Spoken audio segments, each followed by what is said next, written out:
Very good morning, children. Today I am going to continue the lesson 1 grammar part. Okay, so our next section is understanding words. What is our next section? Understanding words. It is of page number 6. Okay, so look at the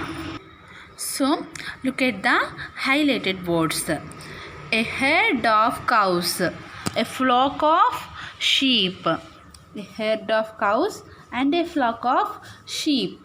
What is meant by these two words? The words herd and flock shows a number of crows, a large number of cows and sheep. They are collective nouns. A collective noun describes a group of things or places as a unit. So I would like to tell you one thing. A herd of cows or a flock of sheep is nothing but if only a single cow is there, we can call it as one cow. If we can count the cows, then we can tell the number, right? If we can't count how many cows are there or how many sheep are there, then we can say herd of cows or flock of sheep. That means a large number of cows or sheep were there together, then we can name it as a collective noun. We can give them a name and that name is known as collective noun. Okay, so collective noun is nothing but it describes a group of things or people as a unit.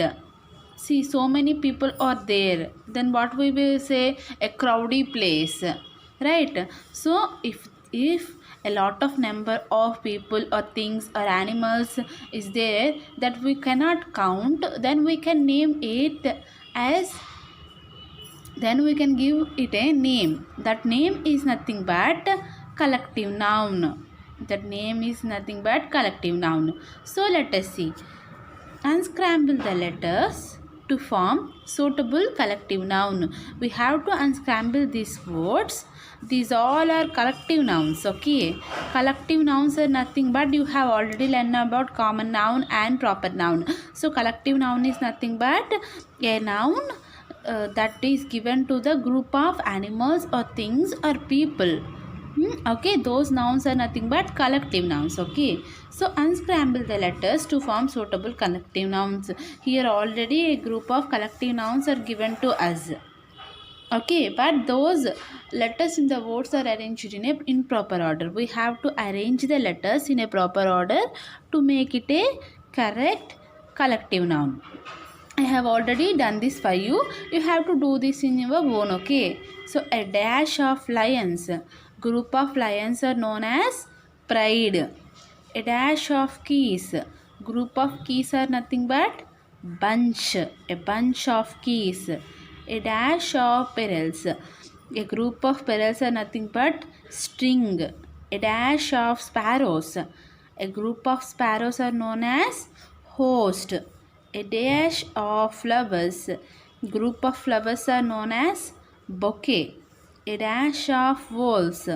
Group of wolves are nothing but packs. Okay, so a pride of lions, a bunch of keys, a string of parrots, a host of sparrows, a bouquet of flowers, and a pack of wolves. Okay, these all are the collective nouns that we use to mention a group of things or persons or people. Okay, or animals.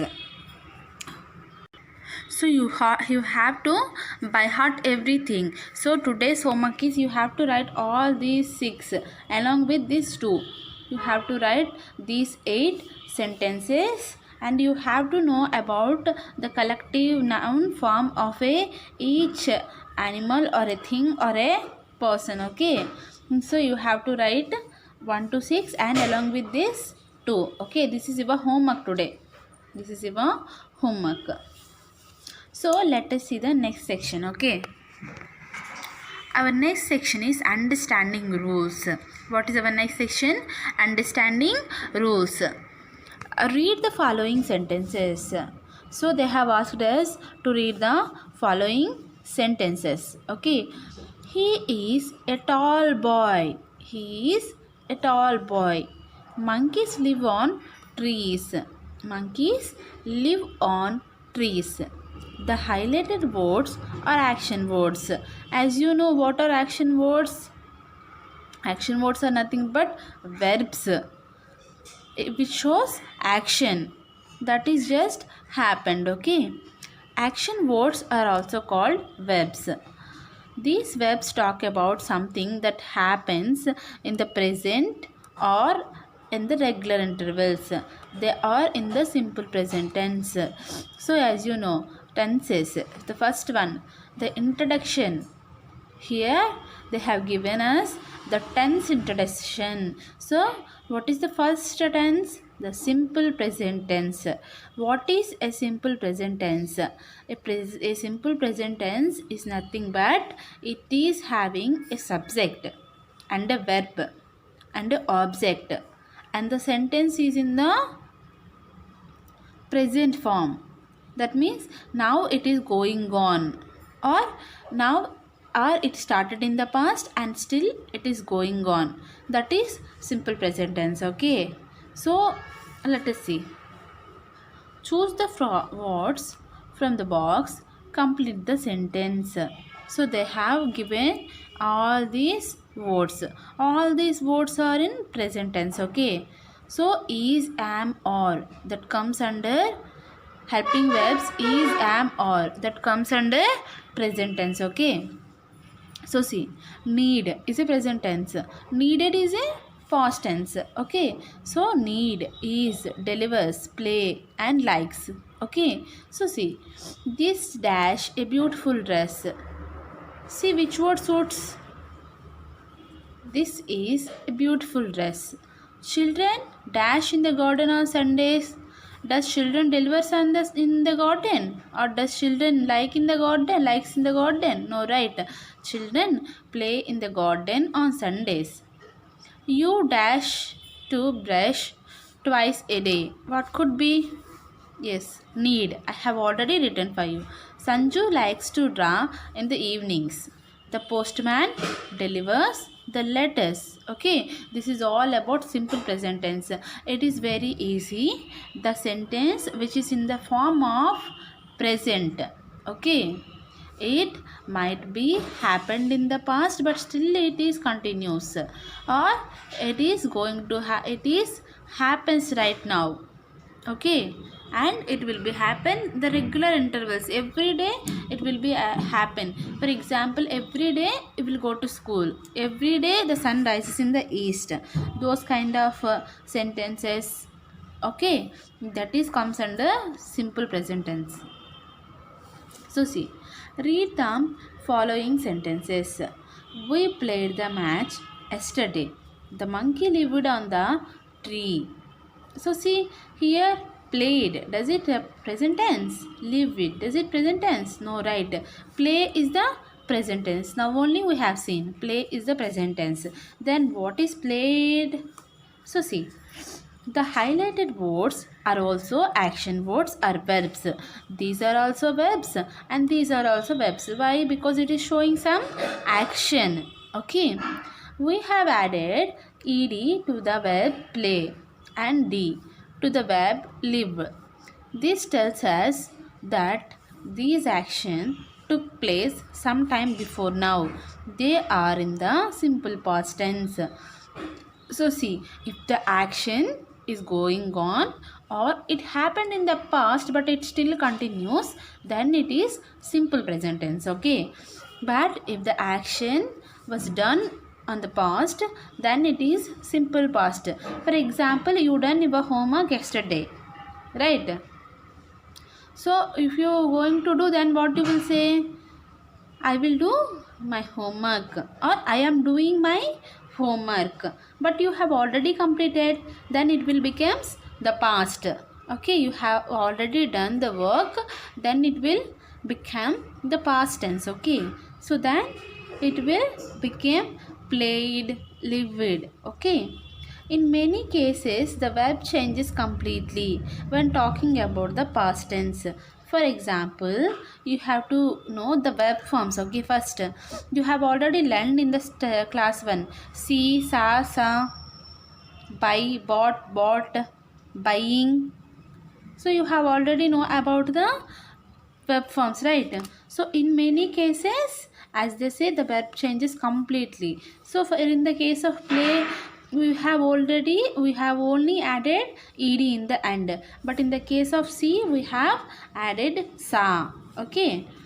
Rita saw a sparrow outside her window. So we have to write V2 form of this given word.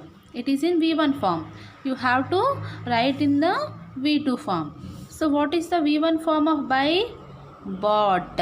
What is the V1 form of run? Ran. What is the V1 form of fall?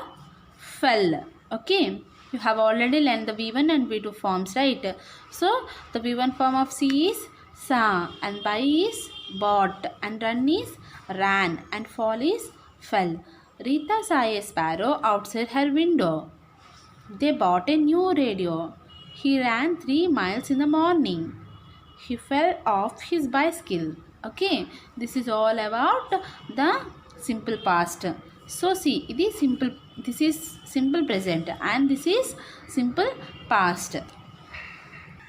So children, let us do some activities. Okay. Complete the following sentence by changing the verb in the brackets to past tense. See, in the bracket they have given us the V1 form. So we have to change those in V2 form. Dance. What is the V2 form of dance? Danced. What is the V2 form of deliver? Delivered. What is the V2 form of ring? Rung. What is the V2 form of draw? Drawn. What is the V2 form of go? Went. You have already learnt all these V1, V2 forms, right? So it is very easy for you to identify. They danced as a group on the stage. The principal delivered a speech in the morning. I rang the doorbell before entering Arnab's house. Rukmi ran a peacock in her notebook. They went to the movie hall last evening. So these all sentences tells us something already happened. Something already happened. It is already done. So those sentences are nothing but the past tense sentences. Okay. If something is going to happen, then those are future tense. If something is happening now, then it is the present tense. Okay. Let us see. So read these sentences. So they have asked us to read the sentences. I shall eat the cake later. I will do it later. That means, right, he will go to the market tomorrow. He wants to go to the market tomorrow. Observe one thing. First we have seen something is happening right now. Right. Then we have seen something he is already done in the past. Now we are going to learn something that is going to happen in the future. So something is happening now, then it is simple present. Something is already done, then it is past tense. And something is going to happen, then it is simple future tense. So see, in these sentences, the highlighted words show action that will be done in the future. They are in the simple future tense. In the first sentence, the main verb is eat and the word shall adds the future time. Shall is usually used with I and we. Will can be used with all other pronouns, as you know. I shall, we shall, you will, he will, she will. You have already learnt, right, where to use the verbs. So let us see. So we is a pronoun. So what we have to use? We will discuss her ideas. You need not to change any verb form. You have to add will or shall. You have to add shall before I and we. You have to add will before he, she, you it for pronouns. Okay, for pronouns. So see, she will sing. My father will drive. My father means he. They will work. They will work. Yes, here I came. So what we have to use? I shall bake. Okay, so listen to me, children. In the future tense, you need not to change the verb form. You have to add will before pronouns, and you have to add shall before I and we. Rather than I and we, remaining all are the pronouns. Okay, I and we are also pronouns. Okay. So it is clear for you, right, children? So you have to add will or shall for future tense, and you have to change the verb form for V2.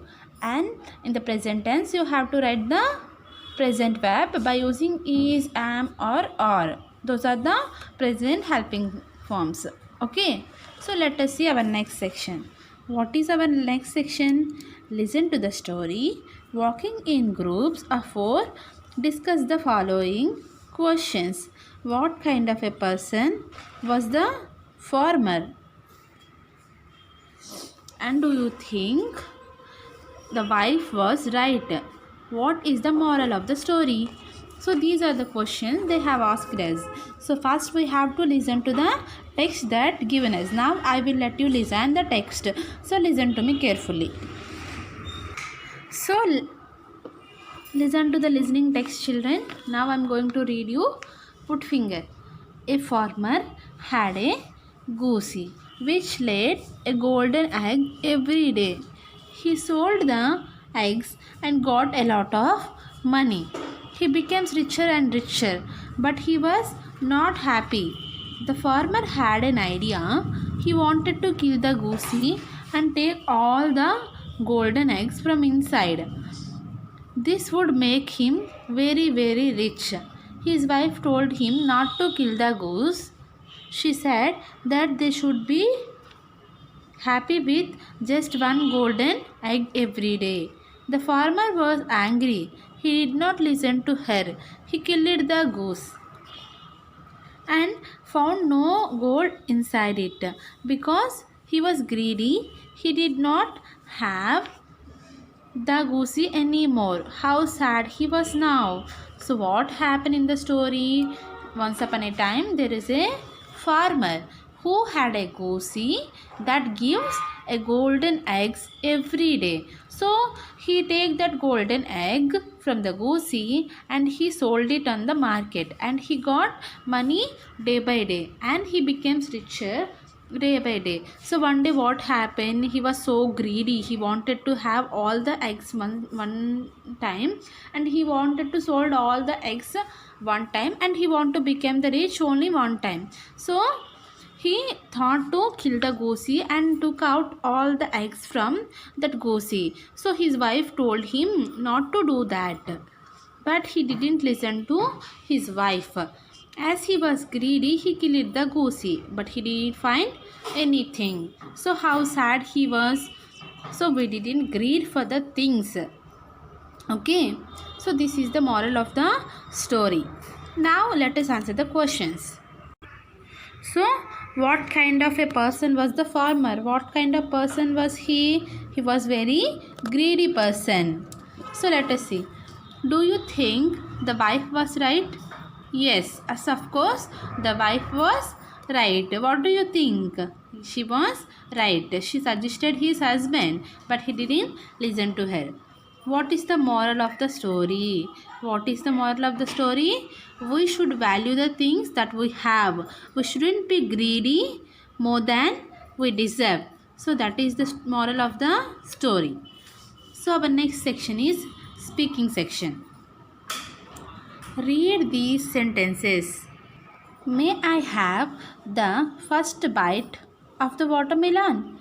Can I drink the lemonade, please?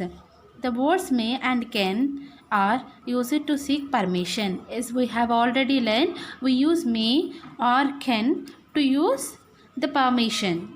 Okay, so work in pairs using can or may ask questions based on these situations. They have given us some situations. They have asked us to use can or may to write the sentence. Okay, you want permission to go to your friend's home. Ask your mother. How you will ask your mother? May I get a permission to go my friend's house? Or can I get a permission to go my friend's home? So you want some water. Ask your teacher. How you will ask? Madam, can I go to water? Can I go to drink water? Or may I go to drink water? So see, you want to borrow your cousin's toy. Ask him. How you ask him? So, can I get this toy? Or may I have this toy please? In this way, you have to use can or may to ask politely to someone. Okay, this is the use of can and may. So, if we use can and may, that means we are using that polite form. Okay. So, to ask permission, we have to use can or may for speaking on a polite way. Okay. So, our next section is writing section. You are Sahil Shriya. On your birthday, your friend Saurav Sonal gifted you a wonderful storybook. Write a thank you card to him or her. Imagine that if you are a boy, imagine that you are Shahil. If you are a girl, then imagine that you are a Shreya. Okay. For example, now you are Shreya or Shahil. So your friends Saurav and Sonal gifts you a wonderful storybook. You have to thank them. So what you have to write? Dear Saurav or Sonal, thank you very much for the wonderful gift book. A storybook. I love the storybook. It has so many pictures. I am very excited to read it. With love, your Shriya or Shahil. So this is your writing part. So our next section is pronunciation session. A syllable is a word, sound with or without a consonant sounds before and after it. It can be a word or a part of a word. So see, a syllable, you have already learned the one syllable words and the two syllable words. What are the syllable words? It is a vowel sound with or without a consonant. If a letter is having two vowels, but the pronunciation of both the vowels is same, then it is one syllable. But the pronunciation of the vowels is different, then it is two syllable. So see how many, first you have to know how many vowels is there in that word. Okay, say these words aloud. They all have two syllables. So see, what is the first word? Kitchen. How many vowels are there? I and E. What are vowels? A, E, I, O, U. Right. So, how many vowels are there? I and E. So, what is the pronunciation of I here? Key. And what is the pronunciation of E here? In. So, kitchen. The pronunciation of I is different and E is different. So, it is a two syllable word. So, see how many vowels are there? Three vowels are there. So, see the pronunciation T, E and A have same pronunciation T. Okay, and O has different pronunciation. So, this becomes one and this becomes one. So, two syllable. So, if the pronunciation of the vowels is same, then it will comes under one syllable. Okay, T, part. Blanket, two syllable. Garden. Bath, room. So see here also three syllable words is there, but room, the The both words pronunciation is same here. So it comes under one syllable. Bathroom. Mix L. I pronunciation is different and E pronunciation is different, right? So it is two syllable. Mixer. Sofa. So-fa. Toaster. So see, O. The pronunciation of O and A is O only. Toaster. E pronunciation is different here. So it comes under two syllable. Cooker. See, cooker. Cooker. So both those pronunciation is same and the E pronunciation is different. So it is a two syllable. Carpet. Car. R. Pet. It. So the pronunciation of both vowels is different. So it is a two syllable word. Okay. So now is it clear for you to identify the one syllable and two syllable words? Let us do the exercise. Read aloud the following words. Write one if the word has one syllable or two if the word has two syllable. Is it easy for you, right? So see, how many vowels are there? Two vowels. Father. Father. The A pronunciation is different and the E pronunciation is different. So it is a two syllable. Mother. So see, mother. M-O and E. Two vowels are there and the pronunciation of two vowels is different. So it is a two syllable. Fan. How many vowels are there? Only one vowel. Only one pronunciation. So it is a one syllable word. How many vowels are there? Two vowels. But see the pronunciation. Cook. Both words pronunciation is same. So it is a one syllable word. Spoon. Un. So the pronunciation is same. Fork. How many vowels are there? Only one vowel. That means only one pronunciation. Dish. How many vowels are there? Only one vowel. So only one pronunciation. Mattresses. M-A. Me. E. So two vowels are there and the pronunciation of two vowels is different. So it is a two syllable word. Tea cup. Here U pronunciation is different but T, E and A comes under the same pronunciation. So how many pronunciations are there? Two pronunciation. So it is a two syllable word. Okay. Hope it is clear for you. So our next section is activity section. Tell your class how many birds you named. So in the beginning they have asked us to write the names of birds, right? So they have asked us to walk in pairs, look for the birds outside our classroom. They may be flying or perched high on a tree or a building. Count the birds you see and try to name them. Now list three things that a bird can use to build its nest. Share your list in the class. So what they have asked us first? First they have asked us to look around and write how many birds you have seen today. That you have to write and you have to name as many as birds that you know. You have to write the names of the birds that you know and you have to write what the bird is used to build its nest, what it is used. It used the mud and the twigs and the grass.